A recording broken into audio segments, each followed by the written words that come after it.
A major and potentially highly impactful winter storm is becoming increasingly likely next week. Model guidance has started to agree on a major snowstorm that will track across the country, potentially impacting the eastern United States the most heavily.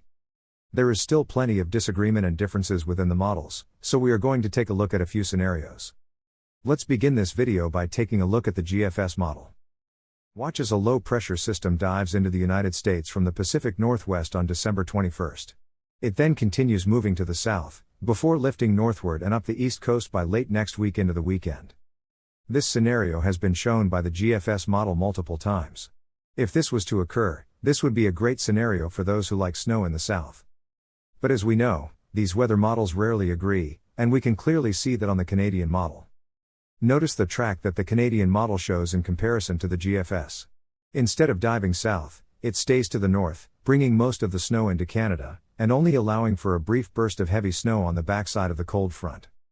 This scenario wouldn't be favorable for the south at all, with only some parts of the south getting light snow. Another detail I wanted to point out about the Canadian model is that it has been very inconsistent. Just the last two model runs are vastly different.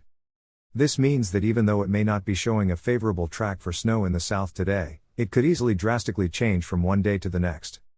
The third weather model I wanted to show you is the European model, which is known for being one of the most accurate weather models. The European model seems to agree more with the Canadian model at this time, showing more of a northerly track. The European model has also been inconsistent with its depictions of this upcoming storm system like the Canadian model.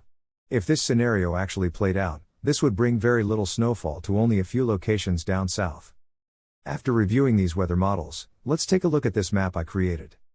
If you live in the light blue, I think you have at least a possibility of seeing snow out of this storm. The dark blue shows where I personally think snow will be likely from this storm.